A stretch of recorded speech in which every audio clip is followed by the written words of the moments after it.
오늘 이 말씀을 가지고 주님은 나의 길이라는 제목으로 말씀의 은혜를 나누기를 원합니다. 이번 주간은 계속해서 신년 특별 새벽 부흥회로 한 주간 새벽을 성도님들이 깨우고 있으십니다.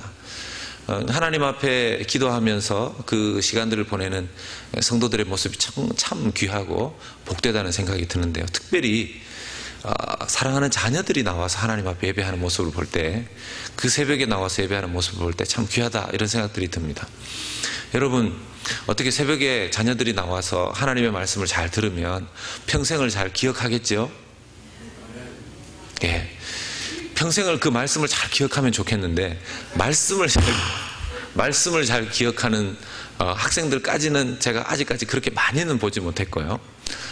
보면 자기가 그런 새벽에 하나님 앞에 부모 손 붙잡고 나와서 예배를 드렸다는 것을 평생 몸으로 기억하는 학생들이 많다는 걸 나중에 알게 됐습니다.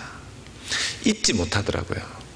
내가 하나님 앞에 그때 그 말씀의 내용들 다 기억하지 못하지만 뭔가 하나님께서 함께 하신다는 그 느낌과 더불어서 엄마 아빠의 손에 붙잡힌 바 되어서 예배의 자리로 그 새벽에 잠이 와서 지금 여기가 집인지 교회인지 그것도 알지 못하는 상태에서 하나님 앞에 예배드렸던 그 느낌이, 그 어떤 영적인 감각이 그대로 그 몸에 새겨져 있는 그런 경우들이 많다는 것입니다. 아마 그런 하나님 앞에 예배드렸던 그 과거의 기억들이 자녀들에게 쌓이고 쌓여져서 이후에도 내가 누구이며 누구를 믿는 자이며 나의 정체성이, 삶의 정체성이 어떤 것인지 기억하면서 살아가는 신실한 주님의 자녀들이 될 것이다. 저는 그런 믿음이 있습니다. 아마 여러분들에게도 그런 믿음과 축복이 있는 줄로 믿습니다. 오늘 이 말씀을 함께 좀 나누기를 원하는데요. 사람이 자기가 걸어가는 길을 대략은 계획을 하고 예정을 합니다.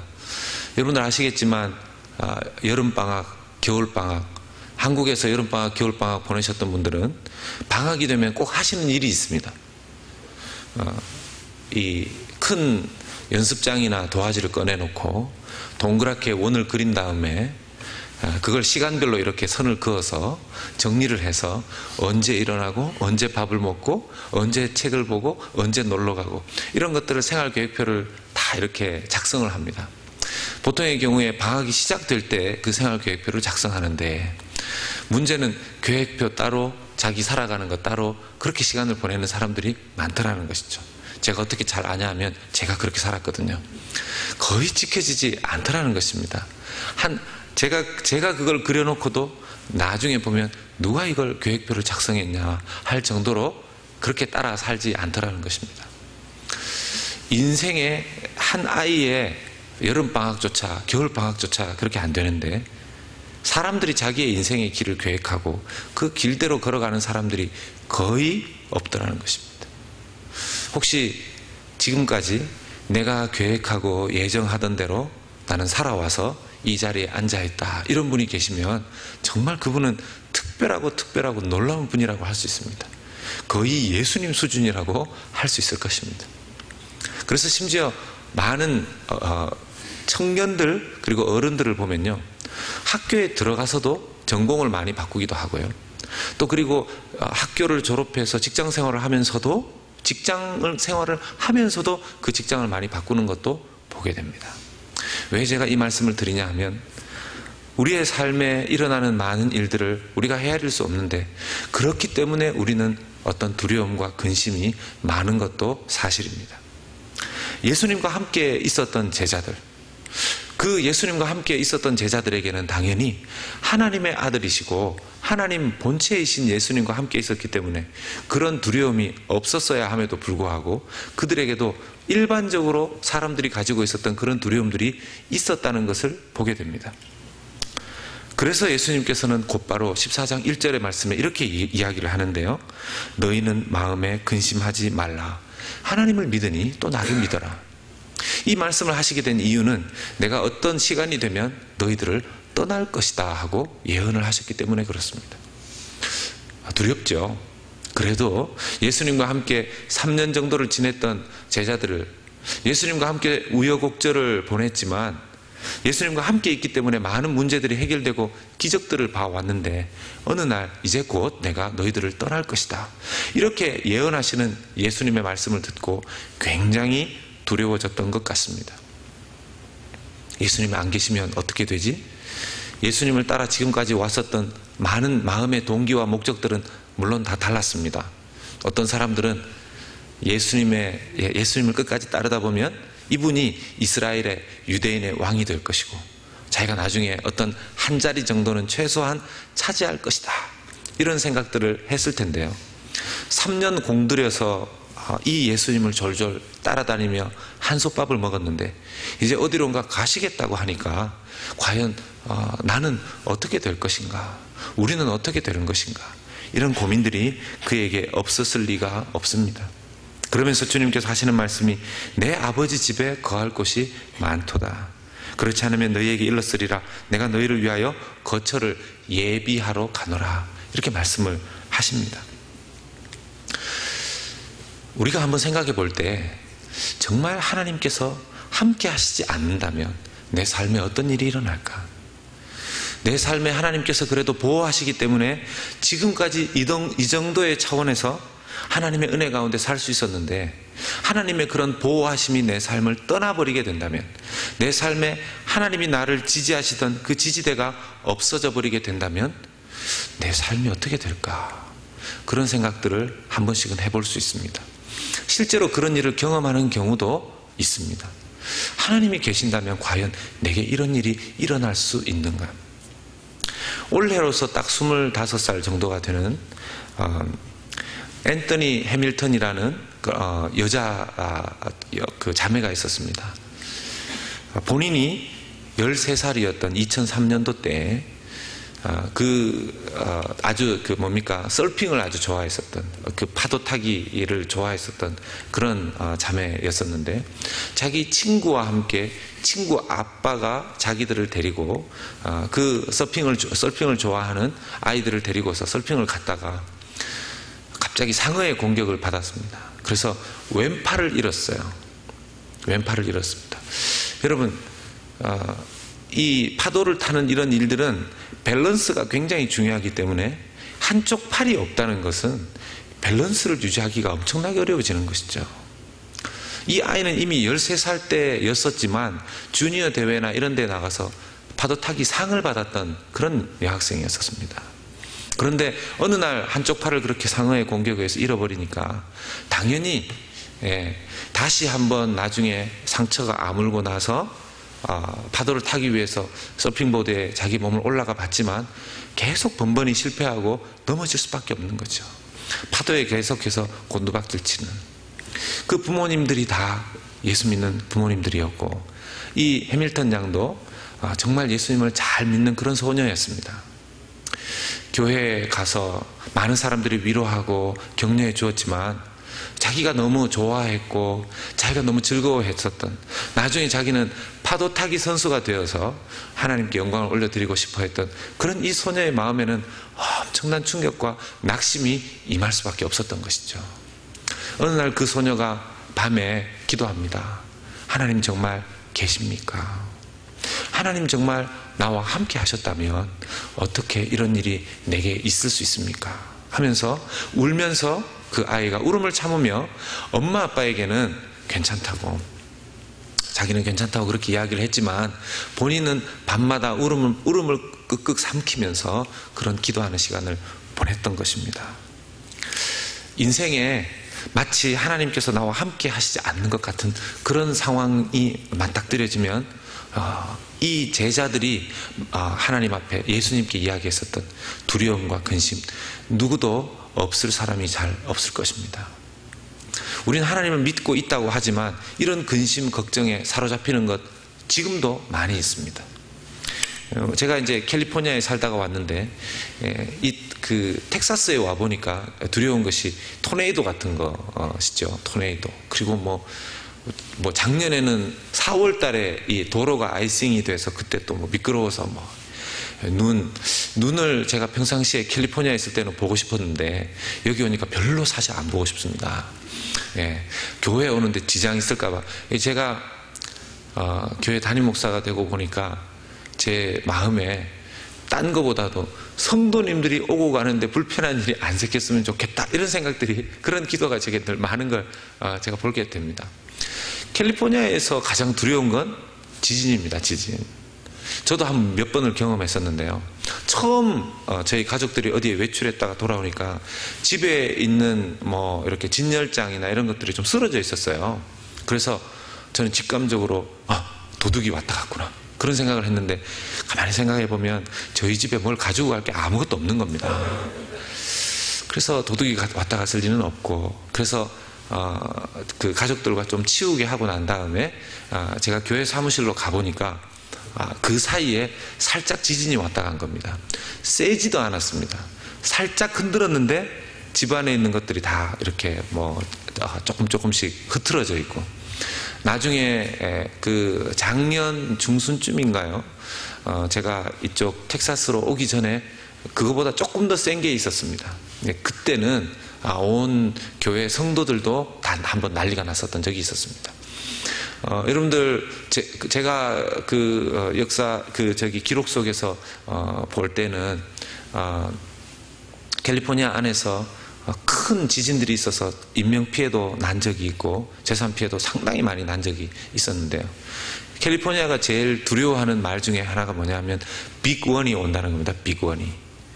어떤 교회는, 그래서 캘리포니아에 있는 어떤 교회는요, 교회 전체가 타주로 옮겼습니다. 예. 믿음이 좋은 건지 안 좋은 건지 잘 모르겠습니다. 예. 같이 기도하면서 빅원이 정말 올 수 있고, 이 타락한 시대에 하나님께서 세상을 흔들어 깨우는 장치 중에 하나다, 이렇게 교회가 결론을 내렸답니다. 그래서 그 교회를 팔고 타주로 옮겼대요. 타주로. 그래서 제가 그 뉴스를 보면서 믿음이 좋은 건지 안 좋은 건지 잘 모르겠다는 생각을 했었습니다. 그래서 때로 그 빅원이 온다는 신문 기사가 막 났을 때는 대부분의 사람들이 집안에 이렇게 이머전시로 쓸 수 있는 식량, 물 이런 것들을 막 사모으는데 혈안이 됐었던 그런 적이 있습니다. 저야 뭐 교회 사역 때문에 왔다 갔다 하느라 정신이 없었는데, 어떤 집사님이 저에게 목사님도 준비해 놓으셨습니까? 그래서 집에 있는 물밖에 없습니다. 그러니까 목사님 정말 그렇게 사시면 안 된다고, 빅원이 정말 올 가능성이 많다고 그런 얘기를 했었는데요. 끝까지 아무것도 준비 못하고 지냈는데, 그 이후로 아직까지 캘리포니아에 빅원이 왔다는 얘기는 못 들었습니다. 에덴 동산에서 첫 인류가 죄를 저지른 이후에 하나님과 분리된 그때로부터 해서 모든 인간들의 마음에 있었던 것이 하나님이 함께 하시지 않기 때문에 주어지는 정서적인 불안감, 근심, 하나님과 세퍼레이트 되어 있기 때문에 나타나는 그 불안감들이 모든 인간들에게 있다는 것입니다. 마치 놀이공원에 가서 부모님의 손을 꼭 붙잡고 그 놀이공원을 다니던 그 아이가 어느덧 정신이 다른 것에 팔려 있다가 자기 손에 붙잡고 있었던 엄마 아빠의 손이 자기에게서 없어졌다는 것을 발견했을 때 나타나는 그 패닉 상태인 것처럼, 인간에게는 모두가 다 그런 이 땅에서의 불안감이 있다는 것입니다. 그런 상황에서 예수님께서 주시는 첫 번째 메시지가, 그 문제 속에서 어떤 상황 속에서도 네가 두려워하지 말고 예수님을 믿어라. 너희들이 3년 동안 나와 함께 있었다면 너희가 나를 믿는 믿음을 가지라, 이렇게 권면을 하신 것입니다. 예수님을 신뢰한다는 것, 그게 참 쉬운 것이 아니었던 것 같습니다. 그래서 예수님께서 6절에 이렇게 말씀하시죠. 예수께서 말씀하십니다. 내가 곧 길이요 진리요 생명이니 나로 말미암지 않고는 아버지께로 올 자가 없느니라. 두려워하고 있는 제자들에게 주님께서 주신 첫 번째 메시지는 나를 믿으라라는 말씀이셨고, 두 번째 말씀은 내가 곧 그 길이요 진리요 생명이다라는 말씀이셨습니다. 예수님이 길이 되셨다는 말, 누구도 하나님께로 갈 수 있는 길을 발견한 자가 이 땅 가운데 없었습니다. 그런데 예수님께서 길이 되어 주셨죠. 이 말을 바꾸어 보면 누구도 하나님께로 갈 수 있는 지도가 없었다라는 것입니다. 그런데 예수님이 직접 지도가 되어 주셔서 이 땅에 오셨다라는 것이죠. 예수님께서 그 길을 직접 열어주셨을 뿐만 아니라 우리는 예수님을 보면 하나님께로 어떻게 나아갈 수 있는지 알게 되게 되어 있습니다. 이 알쏭달쏭한 이야기를 제자들에게 했을 때 제자들은 계속해서 묻습니다. 그러면 차라리 하나님을 저에게 보여주십시오. 하나님을 우리가 보면 믿겠습니다. 하나님을 직접 좀 볼 수 있다면 우리가 이렇게 두려워하지 않을 것입니다. 예수님은 계속해서 집 얘기를 하시고 내가 너희들이 묵을 거처를 마련하러 갈 것이다. 그리고 다시 너희들을 데리러 올 것이다. 이런 알쏭달쏭한 이야기만 하시면서 내가 길이다, 내가 진리다, 내가 생명이다, 이렇게 말씀을 계속해서 던지시고 있는데요. 그 예수님의 말씀 앞에서도 제자들은 계속해서 두려워합니다. 그래서 권면하시기를 9절에도 예수께서 이르시되 빌립아 내가 이렇게 오래 너희와 함께 있을 때 내가 나를 알지 못하느냐, 나를 본 자는 아버지를 보았거늘 어찌하여 아버지를 보이라 하느냐, 이렇게 말씀하십니다. 예수님이 자기를 들어서 설명하시기를 내가 아버지 안에 있고 아버지가 내 안에 있다, 이렇게 말씀을 하십니다. 이 말은 아버지와 나는 함께 있고 내가 아버지 안에, 아버지가 내 안에, 아버지와 나는 따로따로 있는 존재임에도 불구하고 함께 있다는 것입니다. 정말 이게 알쏭달쏭한 이야기죠. 이것을 그때까지만 해도 제자들이 알 수 없었던 이유는 다름 아닌 성령 하나님을 경험하지 못했기 때문입니다. 이제 이후에 정말 예수님이 가셔서 예수님이 직접 오신 것이 아니라 누구를 보내셨습니까? 성령 하나님을, 예수님을 믿는 사람들에게 보편적으로 보내어 주셨습니다. 예수 그리스도를 고백하는 저와 여러분들에게 그 성령 하나님이 임하여 계신 줄로 믿습니다. 그래서 바로 이 말씀에 나오는 예수님과 하나님이 아버지께서 내 안에, 내가 아버지 안에 있었다라는 그 말은 어떻게 성취가 됩니까? 이제 내가 예수님 안에, 예수님이 내 안에 있는 것으로 성취가 되게 성령 하나님께서 이 일을 이루어 주셨다라는 것입니다. 우리는 가만히 생각을, 영적인 눈을 뜨고 생각해 보면 내 안에 예수님이 계시다는 사실을 우리는 기억해야 합니다. 성령으로 말미암아 내 안에 예수님이 계시다는 사실을 느끼실 수 있으시기를 주의 이름으로 축원합니다. 또 한편 나는 예수님 안에 있다는 사실 역시 하나님 앞에 진리인 것을 믿으시기를 주의 이름으로 축원합니다. 이건 기적이고 신비로운 일입니다. 내 안에 예수님이 계실 수 있고 내가 예수님 안에 거할 수 있다는 것, 이건 놀랍고 신비로운 일일 수밖에 없습니다. 어떻게 이것이 가능한가? 예수님과 성부 하나님께서 누리셨던 그 놀라운 기적의 교제가 오늘 성령으로 말미암아 나와 예수 그리스도도 동일하게 그것을 누릴 수 있다는 것이죠.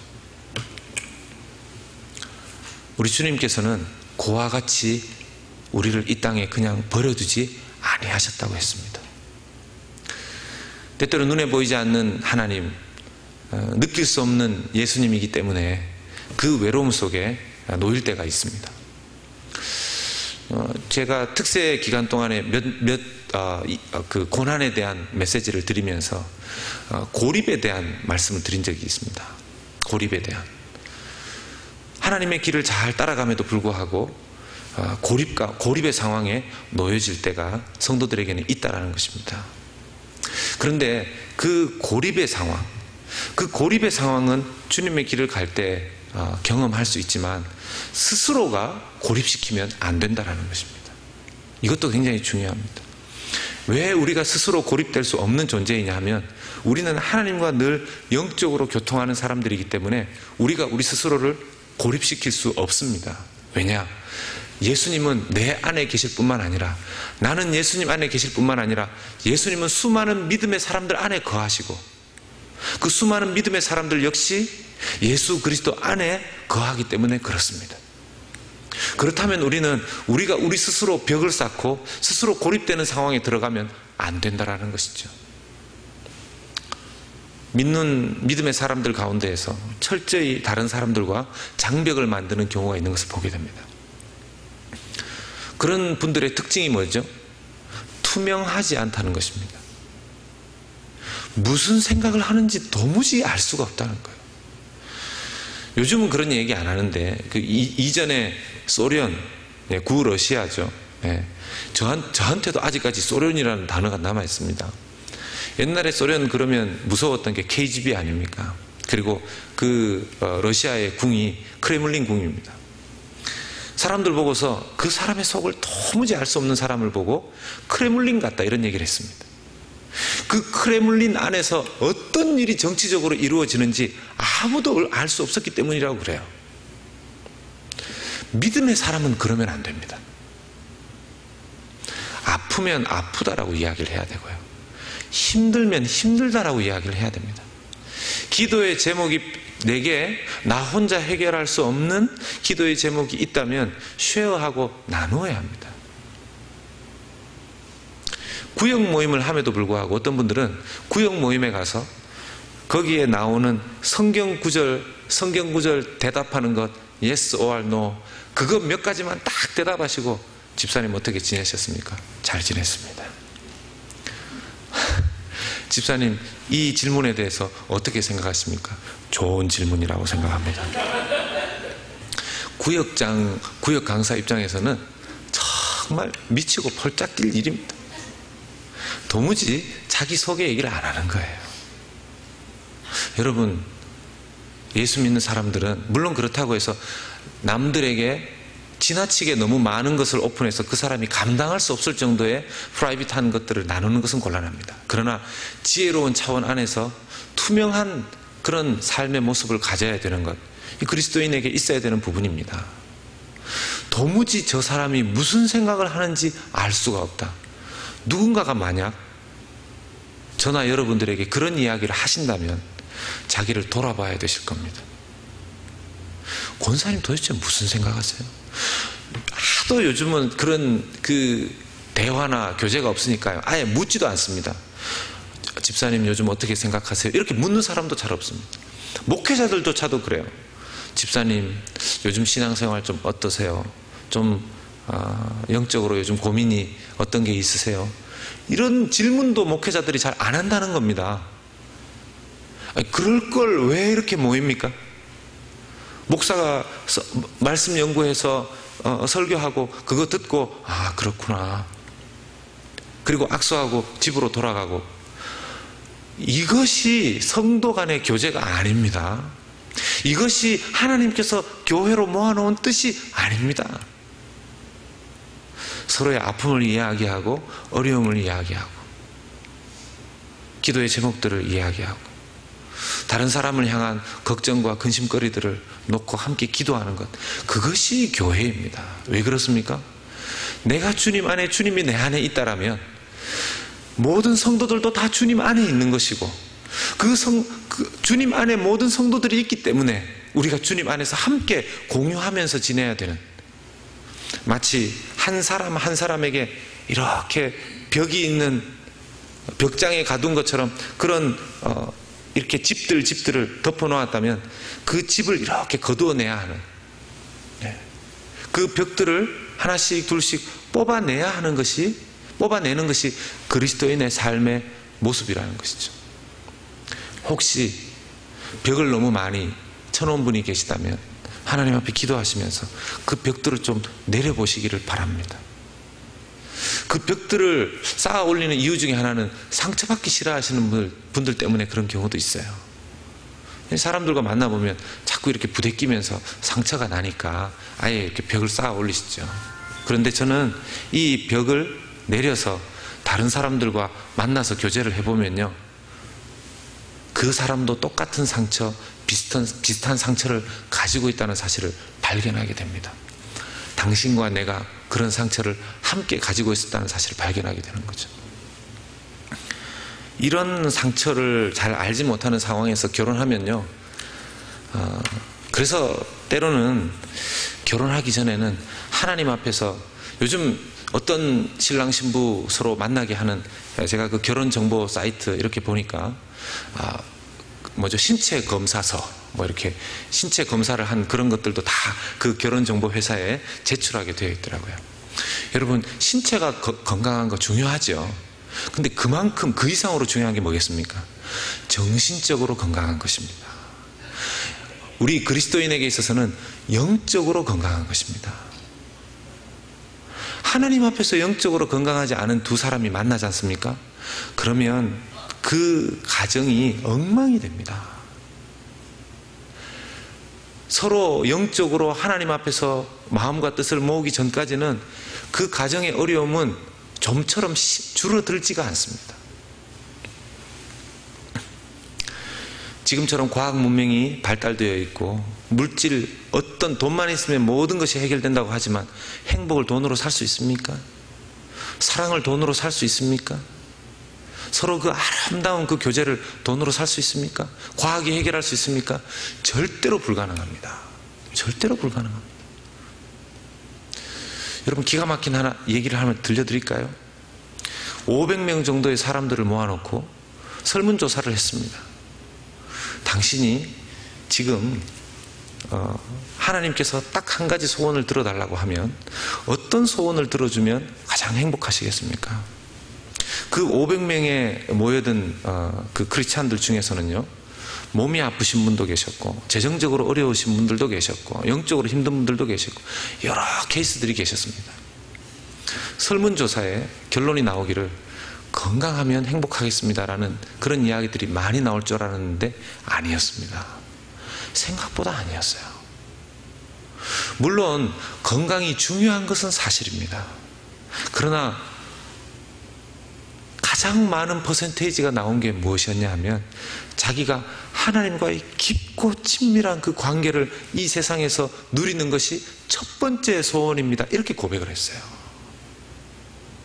여러분, 하나님과 깊고 친밀한 그 교제를 이 땅에서 한시도 분리됨 없이 누릴 수만 있다면 이 땅의 삶을 살면서 건강의 문제, 재정의 문제, 관계의 문제, 수많은 여러 어려움과 시험들을 이길 수 있다는 사실을 그분들은 알고 계셨던 것이죠.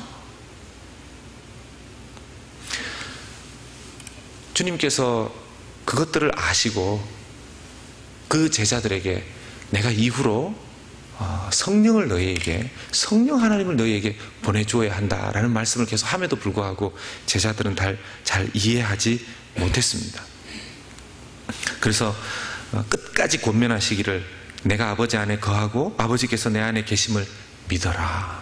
이 1절에서부터 11절의 말씀 가운데 믿어라, 믿어라, 믿어라, 이 단어가 얼마나 자주 등장하는지 모릅니다.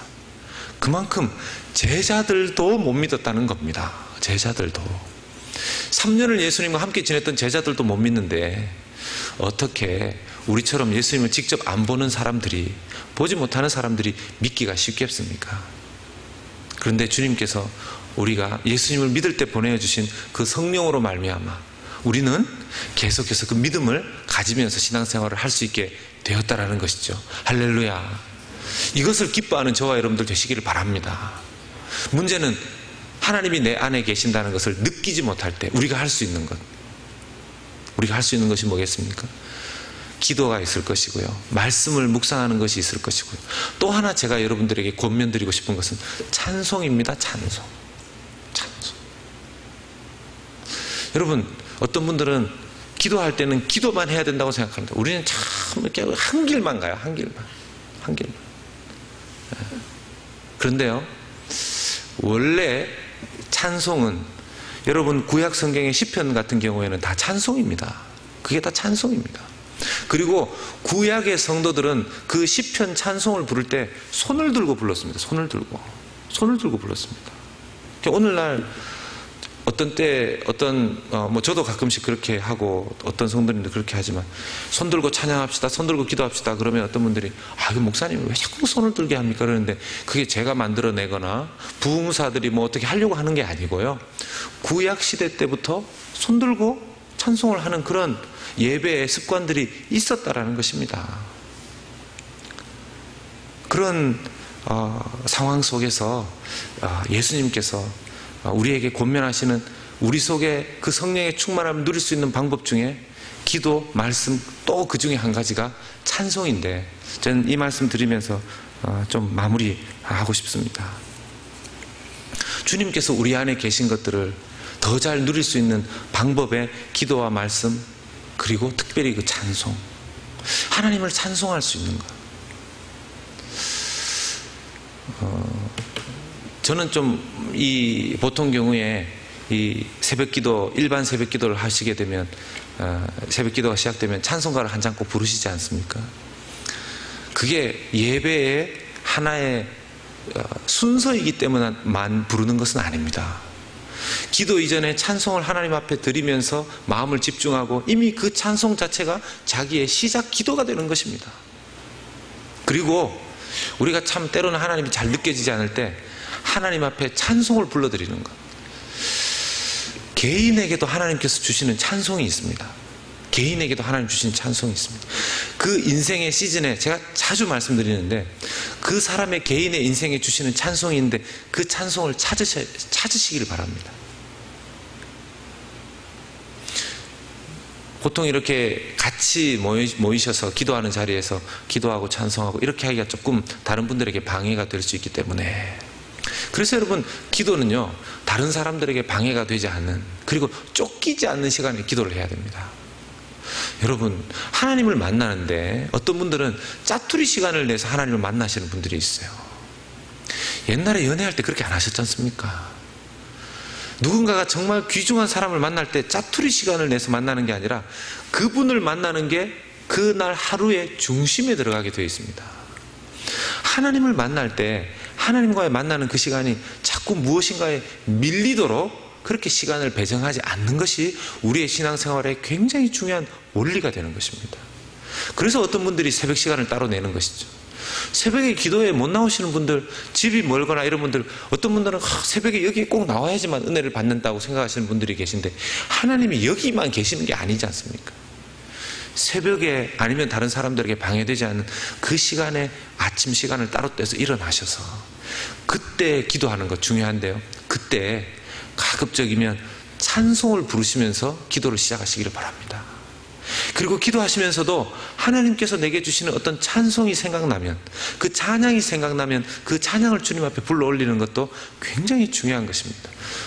그 찬양 하나로 내 속에 살아계신 하나님의 성령의 역사를 느낄 때가 있다는 것입니다. 저는 우리 연합의 가족들에게 부탁드리기는, 단순히 찬양 한번 부를 때 습관적으로 찬양 단 한 곡도 그런 습관적인 찬송이 되지 않도록 모든 우리 성도님들이 다 깨어 있으시기를 주의 이름으로 축원합니다. 찬송 한 절을 불러도요, 하나님 앞에 간절한 마음으로 찬송을 부르면, 원래 저는 그렇게 찬송을 잘하는 사람이 아닙니다. 원래 저는 그렇게 찬양을 잘하는 사람이 아닙니다. 그런데 기도하는 가운데 기도 속에 찬송이 얼마나 중요한지를 제가 새벽 재단을 쌓으면서 발견하고 체험하게 됐습니다. 그러고 나니까 찬양이 얼마나 중요한, 제가 우리 교회에 와서 찬송을 이렇게 하는 시간과 횟수가 많아지는데요, 저는 조금 염려했던 게 이제 그런 부분들이었습니다. 그러니까 찬송가에 나와 있지 않는 것도 제가 하니까 우리 어르신들이 어떻게 생각할까, 가끔씩 제가 말은 안 하지만 걱정될 때가 있는데요, 제가 깜짝깜짝 놀라는 것은 우리 어르신들 분들 중에서 저한테 오셔가지고, 목사님 저희 교회 찬양이 많아져서 좋습니다, 이런 얘기를 하시는 겁니다. 그럼 저는 그 앞에서는 감사합니다 이래놓고는 저 혼자 기도하러 가서는 얼마나 감격이 되고 감사한지 모릅니다. 여러분, 교회가 잘 되려면 찬송과 기도와 말씀이 뜨겁게 일어나야 됩니다. 찬송과 기도와 말씀이 뜨겁게 일어나면 성도들은 그 교회에 오고 싶어 해요. 여러분, 사람들이 교회에 오는 이유가 무엇일까요? 하나님 만나러 오는 겁니다. 하나님을 경험하러 오는 겁니다. 그 속에 성령의 충만한 성도를 만나면 하나님을 함께 경험하게 되는 줄로 믿습니다. 충만하지 않은 성도들을 만나게 되면 하나님을 경험하는 것도 어려워지는 것이죠.